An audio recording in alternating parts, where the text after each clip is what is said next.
From Social Prosperity Partners, this is Community Catalysts.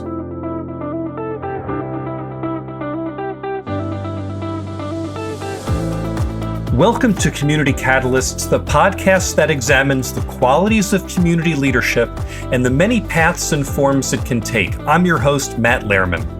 From 2011 to 2015, Otis White, founder and CEO of Civic Strategies, hosted a podcast series in collaboration with the Georgia Municipal Association.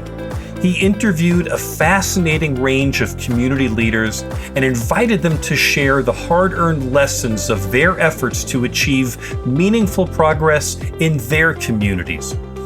Otis's work is a great source of instruction and inspiration, and I am grateful for his permission to share these conversations with new generations of community leaders. In just a moment, we'll bring you Otis White's fascinating conversation with Kathy Woolard, who he describes as the political godmother of Atlanta's Beltline. But first, listen to what Otis told me about the book he authored and his thoughts on the difference between leadership that's focused on serving a community's best interests versus that which is motivated by personal or political agendas. Otis, there's a biblical saying, I think it's from Book of Proverbs, that says, without vision, the people perish. So tell me about your book, The Great Project, how a single civic project changed a city. Well, it's about my hometown.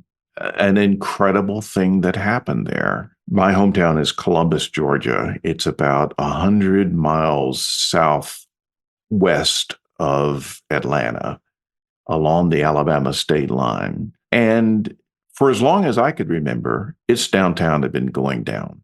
It was the sort of place that just shut up at 5 o'clock and people avoided it. All the retail had moved out to the malls on the edge of town and all of that. People had been trying to turn around the downtown for a long time. A small group there had come up with a solution for one problem that turned out to be a solution for the even larger problem of downtown. The problem was that there was no good performing arts center in the community. So they wanted to build one, and the first thought was, we'll build it out close to the college on the edge of town. And the answer they came up with was, no, we'll build it downtown, and we'll convince the college to split its campus and move part of it downtown. And the book explains how, but this became the catalyst for the turnaround of the downtown. Suddenly there were young people. It was about arts. They began building housing. All kinds of other projects happened. A river walk was built. And all I can tell you is that today, Columbus, Georgia is the model of how a downtown ought to work in Georgia and Alabama. That also became the conduit to get some not so sexy infrastructure projects done for the city too, right? Yes. When this project began to take shape, ideas just flowed. The one project that had to be built was they had a combined sewer overflow problem in Columbus. They were, downpour. Sewage was flowing into the river. They had to find a way to stop it. So they did what a lot of cities did. They built a huge tunnel. They built it right along the river. And somebody said, wow, if we're putting all this money into it, maybe we could raise a little bit extra money and build a river walk. And they have a 20-mile river walk along a river that no one had ever actually seen. I mean, you'd only see it if you crossed the river on a bridge, but there was no access to the river. And suddenly this river walk has become one of the most exciting features of the city. Everyone goes to it. And they tore down a couple of dams there and created the nation's largest expanse of whitewater, of urban whitewater through this downtown. So suddenly the Performing Arts Center gives rise to this exciting river walk, to people living downtown, to the conversion of old factories into housing, and now this amazing attraction of whitewater and I can tell you as a native, nobody knew there was whitewater there.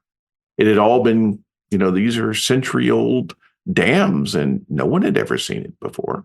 So that's what the book is. It's sort of about how did this amazing turnaround get started and what fed it.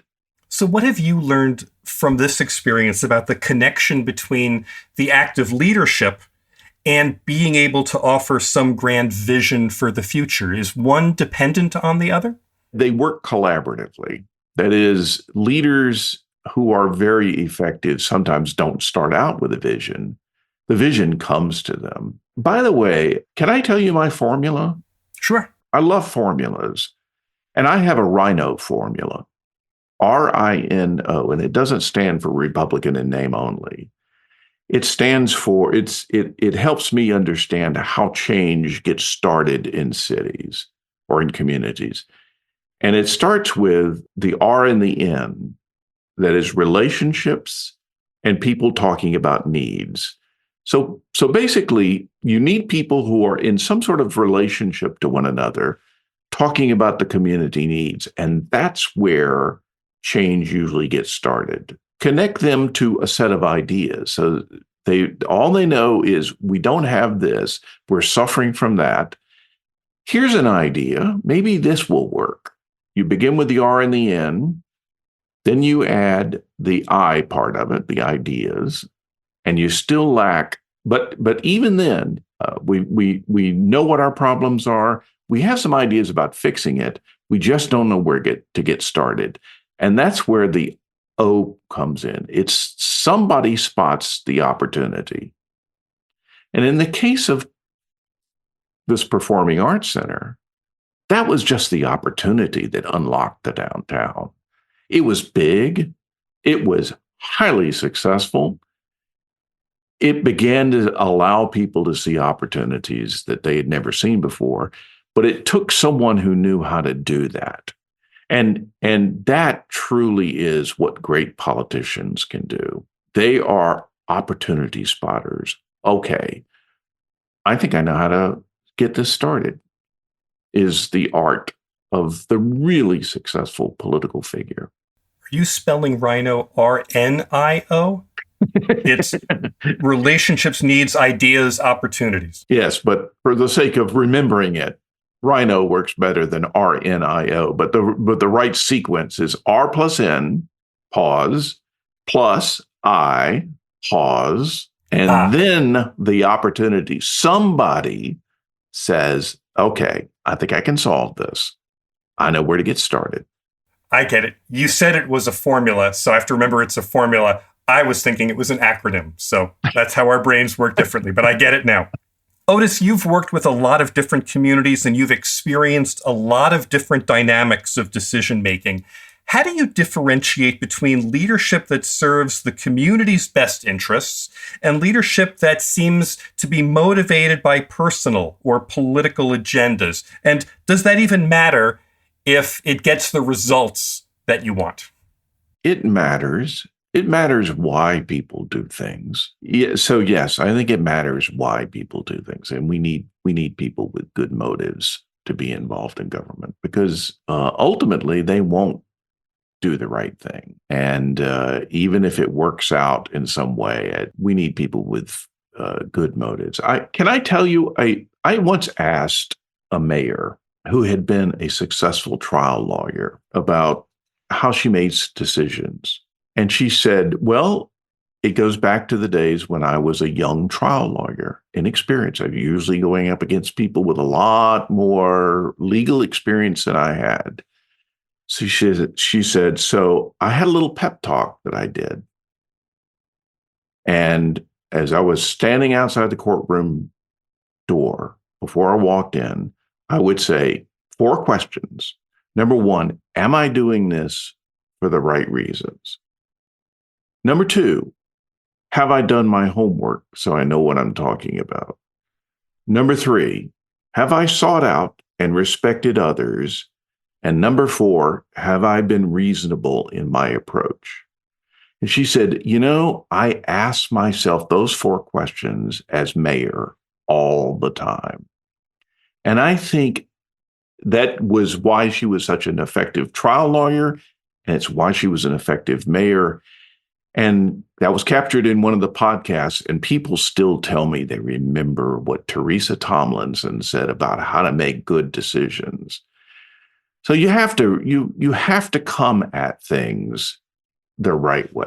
If you do, your ability to get things done is going to be so accelerated. And asking those 4 questions, not a bad approach to that. I love that response. And it speaks to the distinction between campaigning for office and governing.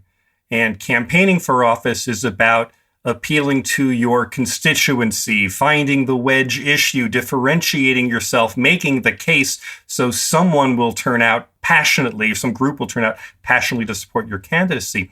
But once you take the oath of office, your accountability is to the community at large, not to the narrow constituency that got you elected. Isn't that what that mayor essentially gets you to? That is true. There's a distinction between, there are 2 kinds of politics, Matt, and we pay way too much attention to one type, and we don't pay nearly enough attention to the other. The first type is the zero-sum politics of getting elected. That is, only one person can win, so that hence it's a zero sum. Only one person can win. It's like a football game. Only one team can win. The second kind of politics is once you get elected to office, you have to put together coalitions. You can't get anything done by yourself. Other elected officials, other city council members, community leaders, neighborhood leaders, many people have to sign off because we have dispersed power so widely in America. Nobody comes to office with the kind of power to get things done. That's non-zero sum politics. And we don't pay nearly enough attention to that kind of persuasion, in the best sense, deal making that is necessary to make governments work. So that's the other form of politics that I wish we paid more attention to. And to a certain extent, that's what my podcast was always looking for, was how did you put this together? Where did you get started? There's a word that hasn't come up in our conversation at all, but it's frequently talked about as a key mechanism for building trust in local government. The word is transparency. And I want to know from your perspective, is transparency enough? I'll be honest, I actually think sometimes we do way too much in the transparency realm. I think we go through the motions of transparency. We spend an awful lot of time dealing with saying things that we don't really fully understand. And so I'm not sure I'm explaining this very well, but I'm not a huge fan of transparency for transparency's sake. I am a huge fan of ethics, and there's a difference. One is I'm going through the motions. The other is what's in my heart. And people understand good people. And so I'm more interested in how can we get more good people to be involved in public affairs than I am in knowing every dime that's spent by the government. By the way, I've always told people as a sort of reassurance to those in local government that democracy is messy. It takes place. I can assure you, as a former business journalist, terrible decisions are made in business. Millions and millions of dollars are wasted. The wrong people are hired. The wrong people are put in charge of things all the time in corporations. And we don't hear about it because it's not done on a public stage. Government is by definition going to look messy because it's done in public. So I don't know that we need to do a lot more in the transparency department. What we really need to do is have a better better group of people in government than we have sometimes. So to be clear, it's not that transparency isn't a virtue. We're not trying to be more secretive or less candid about what's going on, but on its own, transparency is an action. It lacks the context. It lacks, as you say, the ethics behind it, which goes back to our earlier conversation about making people feel connected, respected, and heard. Yes, you put it much better, Matt. Thank you. Again, professional summarizer. You'll hear more from that interview in future episodes, but now let's tune in to Otis White's Civic Strategies conversation with Kathy Woolard.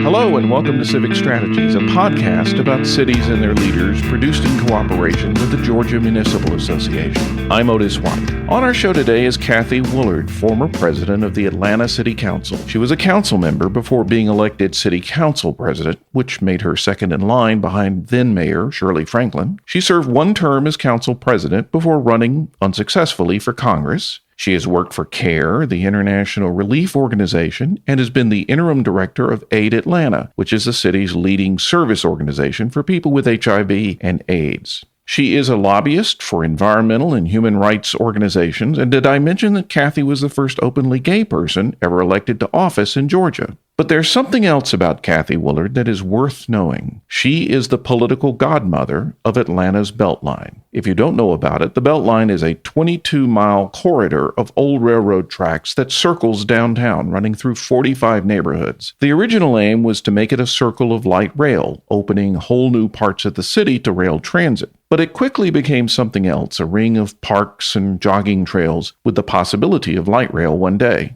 However the Beltline ends up, with light rail or not, it's already having a big impact. There is a stretch of the Beltline that is more or less finished on the east side of the city, and it has spurred development there and attracted big crowds of people who walk, jog, bike, or just sit and watch the people flow by.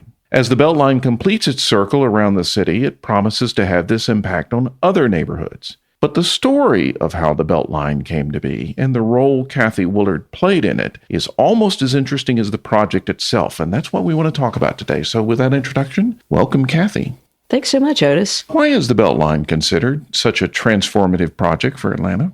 Well, because it is. Atlanta's, was initially called Terminus because it was a terminating point of railroad. So we have a lot of rail corridor in Atlanta. Most of it's still active, but portions of it are not. And the term Beltline is actually a real term that refers to lines of train corridor that were used around the turn of the last century to deliver goods from the ultimate endpoint railroad station to communities around the city. So what we see in Atlanta in particular, but in other cities around the country that have belt lines, is that there's a corridor that's usually, somewhere between 100 and 200 yards wide that separates neighborhoods on either side of that corridor. And so it's an interesting use of space. Back then, cities grew up naturally around belt lines. Now they provide us with opportunities to put things there: transit, parks, pathways, surprising little areas that people could happen upon, but mostly haven't been used for that. So I think for Atlanta, we've tried to gather up all of those things and create a unifying circle, if you will, around the city that provides amenities and development structure that flows into neighborhoods in a natural and organic kind of way. You weren't the first to notice this corridor. There was a man named Ryan Gravel who did. Can you explain who he was and how it came to him? Sure. Actually, there are a lot of people who've noticed those corridors for better or for worse reasons, but Ryan really had the brainstorm of beauty, if you will. Most of the other people were just complaining about negligence. Ryan was a Georgia Tech graduate student in architecture and urban planning, and I guess he spent some time in Paris, really fell in love with the urban planning that was there. And when he came back, his senior thesis was looking at the Beltline and how it might be used as a way to orient development around a permanent transit infrastructure as as well as a system of greenways, if you will. You were a city council member when you first heard about this idea. Why did it strike a chord with you? Well, it's kind of one of those perfect sort of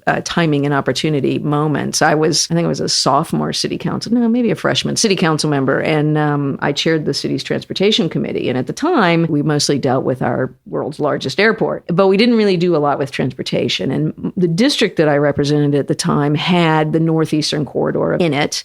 And I got a lot of complaints from people about, vagrants and trash and just other kinds of things that were bothering them. And I actually happened upon a presentation by Ed McBrayer of the Path Foundation about converting rail corridor into trails and a couple of models of what it might look like on this one. So I was sort of presupposed to the idea anyway of just in that little space. But my neighbors kept complaining about high-speed rail coming behind their houses and all kinds of things. And so I kept going back to my staff going, but I don't see these plans. Like, what is the transportation plan for the city of Atlanta? I can't find it. So I invited all these transportation agencies and the city planning folks to come together, and all of them individually to share what their plans were for transportation for the city. Well, as it turned out, the city did not actually have a transportation plan, while everyone else planned to do a lot of transportation to the city of Atlanta. So I was pretty frustrated after that meeting because I couldn't believe that the city was not more proactive in planning its own future relative to transportation, that people were just kind of dumping things into Atlanta and then we would kind of cope with it. So I literally, this is the honest to God's truth, I sat down at my desk and I opened this envelope and out fell this package, and it was addressed to every elected official in the state of Georgia that would have anything to do with this corridor, from U.S. Senate all the way down to me. And when I flipped to the first page, Ryan had drawn this very beautiful and elegant map of the Beltline and then sent me a letter with a description of his project and what he had in mind, and, wondering if he could meet with whoever might open the envelope and decide to take him up on it. It was literally the perfect day, the perfect council member, the perfect district for me to be able to look at it and know immediately what the benefit would be to the residents of my district in particular. So you got it the moment you laid eyes on it. And so what did you do then? I called him up and I said, hey, love your map, love your idea. Could you come in and talk to me about it? And what did you make of him? I thought it was great. I was tremendously excited about it. It solved so many problems and took advantages of so many opportunities in this really elegant proposal. I said, look, I don't have a clue how to make something like this happen, but let's just do it. And what did you do then? I mean, you took him out fairly early to talk to some of your constituents. And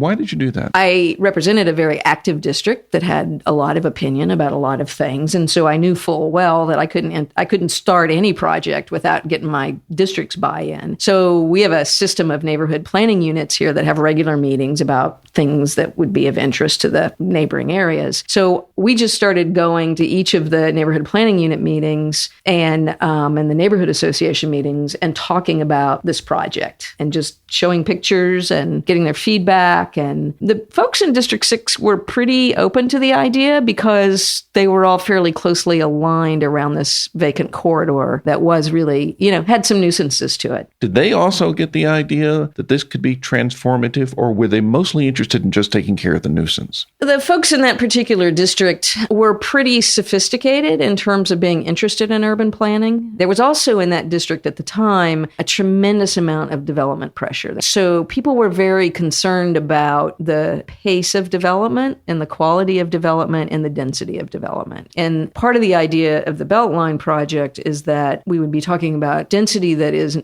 neighborhood friendly, not skyscrapers, but 3, 5, 8-story tall buildings. And so I think people got it pretty quickly. There were still concerns about what are you talking about when you're talking about density. But, when real estate's going for $1 million an acre, you get density. And that was one of the things that we had to bridge with people. You're going to get density. The question is, how are you going to manage it? Where are you going to put it? And how are you going to get yourself negotiate around it? And so, through years of meetings and talking about it and developing plans and things, I think we've come to a common vision of what that might be. You said that when you first talked to Ryan, you said, I don't really know how to make this happen. But you learned What are the steps of making something like this happen? And that involved a taxing district eventually and getting on transportation plan. So how hard was it to learn how to make this work? It was really hard. Let me just say this. It takes a village to make a project like this happen. I had the enormous privilege of getting to catch a ride at the early stages and be involved with it at a critical early time. But lots and lots of people guided the way. A couple years after we started, kind of doing our little road show, I got elected president of the city council, which then gave me a jurisdiction that was citywide. So we continued to have meetings with people. But I was very concerned about how to embed the project permanently in the city's planning so that should I not be in office, it would be difficult for the project to be stopped. My first objective was to figure out how to embed the project into the city's future vision. And so the first thing that we did was get it approved by the neighborhood planning units as well as embed it into the city's community development plan. The second thing we needed to do then was to embed it in the region's transportation plan. As it happened, right about the time we became educated about what we needed to do next was the time the region was updating its plan. And so we were fortunate to have on my staff a young man who was a transportation planning student at Georgia Tech. And he helped us figure out how to secure the future commitment of regional transportation funds by applying for kind of multimodal funding. So we were able to secure a commitment of $22 million to essentially create the first quarter of it. Now, that doesn't mean you get the check. What that means is when you're ready to go, it's built into the anticipated federal funding that comes to the area. But what it also means is it's really hard for jurisdictions to turn down $22 million. So we felt like by having it in the CDP, the Community Development Plan, and having it in the Regional Transportation Plan, we had fairly embedded it kind of into the fabric of the region. One of your first tasks once you started work on this in seriousness was to figure out the steps by which transportation gets funded and make sure it checks all the boxes and gets in line for the funding. But at some point, you felt like it needed a bigger political sponsor to some extent. Did you not sort of decide that it needed to be a project of the then Mayor Shirley Franklin? If you don't mind, there was actually one more step before that, if I'm not being too long-winded. After we got it embedded, we needed to figure out how to fund it. In addition to some anticipated federal funds, it was a bigger project than what we thought we could get money from. And I have to give props to Allison Whidden and some other members of the city's planning department who brought to us the idea of using a tax allocation district. And in some parts of the country, it's known as a TIF, a tax increment financing district. And I think they are amazing things. That is basically using the tax revenue that is generated by development that comes as a result of selling bonds and building infrastructure, which would support that development. When we figured out that we could generate $200 million, maybe, I think it's more than that, in tax increment financing over the life of the project, we knew we had the full package. Then I realized that it had gone really as far as it could go under the guise of a city council president. Council president is a presiding officer. It's not really an implementer. And I had used my bully pulpit and my staff probably more aggressively than anybody's ever seen. But it was really time for the mayor to own it. And at that particular moment in time, Shirley Franklin was mayor. We had a good relationship. She knew I had been working on this project. That was fairly hard to miss. And, I started talking to her about the need for her to champion it. And then there became the opportunity because of a vacancy for me to run for Congress, and my appetite for trying to pursue transportation funds as a way to augment this project was really why I left the office of city council president, because I really felt strongly that my best use as a public servant could be to try to go to Washington and influence the course of transportation funding discussions. I wasn't successful, but it was a hell of an idea. And Mayor Franklin took it on as her project. And what did she do that helped the Beltline move forward?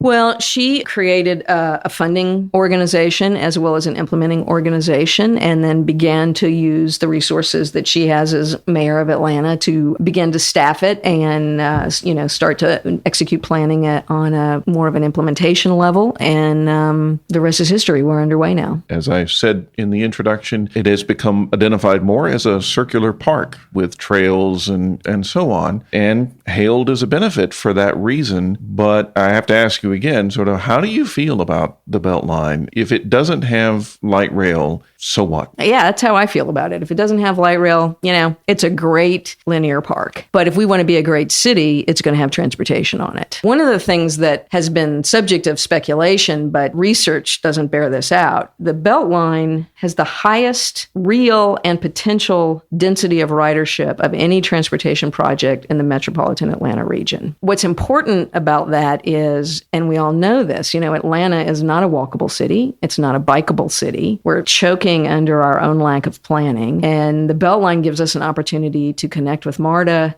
to connect up with other transportation opportunities, to provide safer biking opportunities for people to commute on. And just that little sliver that's been paved in the Northeast and some parts that are over on the south and southwest side of the city and in the northwest side of the city, we're already seeing it be used for that. And the demand is so great that, we have to get more parts of it paved for that purpose because the traffic jams that occur on weekends are pretty astronomical. But at the end of the day, if the permanent transit infrastructure isn't there, I think we will have really failed to meet a really integral opportunity to make the city a much more livable city than it currently is. Now, you were the Beltline's first strategist, someone who took a great idea and took it from a notion or a concept pretty far down the road to reality. Now, if you were to advise someone who's trying to play that role with a different project, what would you tell them to do? Stay focused, seek and utilize the advice of people who know more than you do, and go for it. It's really fun. You'll learn a lot. And, one of the things that I figured out fairly quickly as an elected official is that you can burn up the privilege that you have as an elected official, the time that you have pretty quickly running hither and yon, trying to sort of satisfy everything that is out there. I decided to use my time in some fairly limited and focused things that I felt like answered my passion, but also solved some significant problems for my constituents. But I think a lot of people sort of don't really dig down and say, when I'm gone, what will I have left? And so when I saw this project, I knew that that's what I wanted to leave. Thank you, Kathy. My guest has been Kathy Woolard, former Atlanta City Council president, talking about what leaders do with great ideas. This has been Civic Strategies. I'm Otis White. Thanks for listening. Once again, I share my thanks and appreciation to Otis White for sharing his Civic Strategies podcast with listeners of Community Catalysts. You'll find a link to his resource-rich Civic Strategies website in the program notes. This episode was edited by Nick Living the Dream Tantillo. Jenna Maisel is our production assistant. Our executive producer is John Little. I'm Matt Lehrman of Social Prosperity Partners. If you have a question, comment, or story to share, leave me a message at 602-688-2724 or write to me at matt@socialprosperity.us. I'd love to hear from you. We'll be back soon with another Community Catalyst.